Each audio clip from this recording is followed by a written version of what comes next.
We don't fail because we lack ideas. We fail because we don't follow through. And in Jamaica's case, that failure has cost us. Opportunities lost, lives stalled, dreams deferred. But what if this time we had a tool, a strategy, a system designed not just to inspire change, but to make it real? This is where the 4 disciplines of execution, 4DX, comes in. It's more than a framework. It's a mindset, a movement, and it may be the single most important approach Jamaica can adopt right now to ensure the promises made on March 26, 2025, don't fade into the shadows of yet another political speech. Let's break it down. Discipline 1. Focus on the wildly important goal. WIG.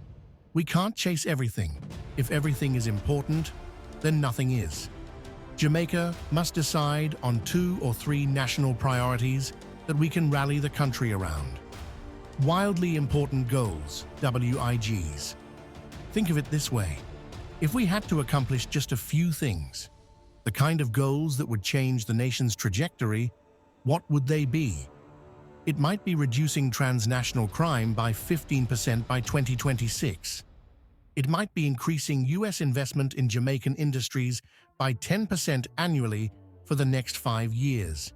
It could be achieving a downgrade in the U.S. travel advisory by December 2025. These aren't abstract hopes. These are concrete, measurable, urgent objectives that speak to the daily hopes and fears of every Jamaican. Young entrepreneurs in Spanish Town, farmers in St. Elizabeth, hotel workers in Negril. And when people see that national goals connect to personal change, they commit. Discipline 2. Act on the lead measures. We love to track results, GDP numbers, crime stats, export volumes. But those are lag measures.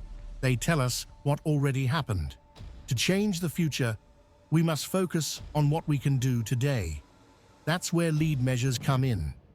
If the WIG is to reduce crime, then a lead measure might be how many joint security operations we conduct monthly, or how many high-risk communities have active intervention programs. If we want to increase investment, our lead measures might be how many investment missions we launch, how quickly we process permits, or how many public-private partnerships are mobilized in growth sectors. These actions are within our control. They are the daily steps that build national momentum. They might seem small, but they are everything. As the old saying goes, success is doing the small things well, again and again. Discipline 3. Keep a compelling scoreboard. People perform better when they can see the score. It's true in sports, it's true in business, and it's true in governance.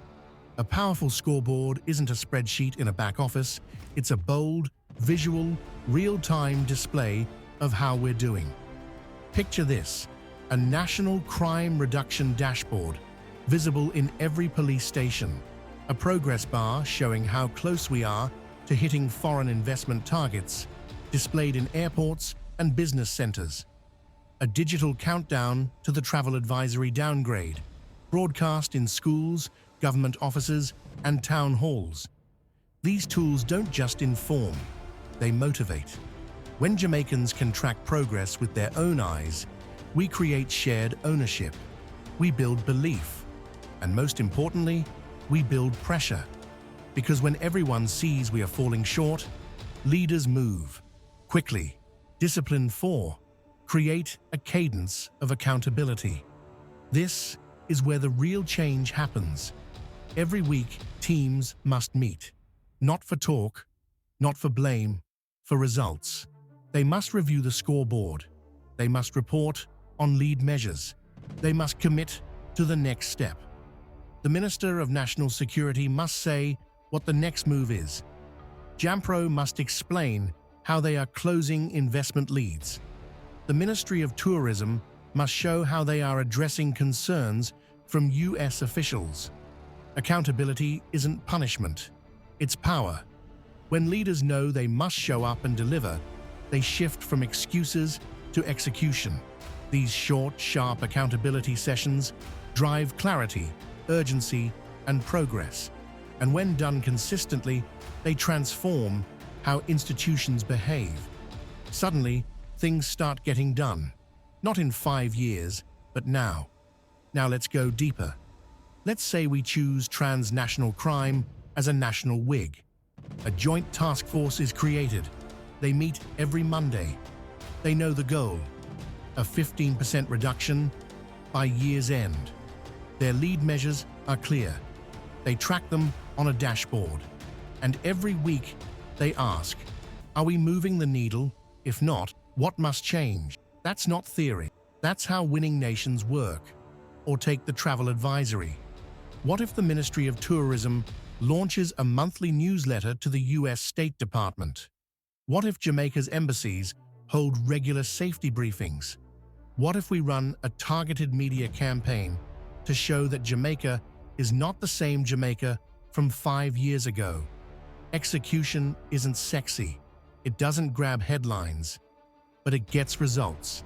And Jamaica, we're out of time for anything else. We have diaspora leaders ready to invest. We have tourists who want to return, but fear safety. We have U.S. agencies willing to partner. But none of that matters if we don't follow through.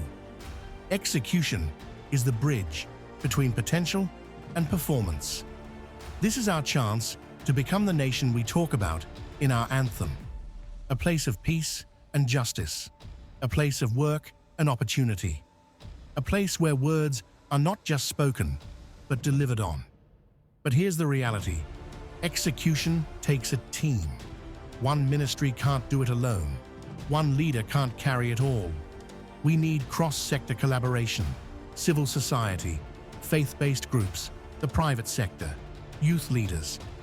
Everyone must be aligned, aware, and activated. Jamaica doesn't need more plans. We need to do what we already promised. And 4DX is how we could do it. Let's bring it home with 4 truths.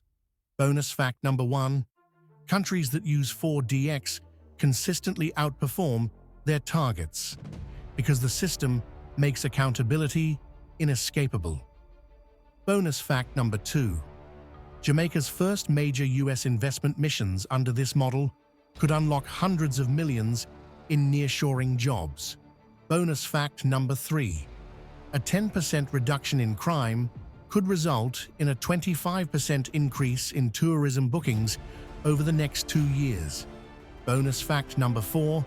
Countries that turn bilateral promises into structured national action plans attract more trust, more aid, and more trade. So now we ask the real question. Who's tracking the promises made on March 26th? Who's holding the scoreboard? Who's calling the weekly meetings? Who is making sure Jamaica wins? Because execution isn't a one-time event. It's a national mindset. And that mindset begins now. Every school, every ministry, every leader must carry the fire of follow-through. We need to talk about results at breakfast tables, in Sunday sermons, and community events. This isn't just a strategy. This is a call to arms. This is how we stop the cycle. This is how we rise. And this time, Jamaica, we will deliver. If you haven't already done so, please like this video and subscribe to our Impacting Jamaica channel today.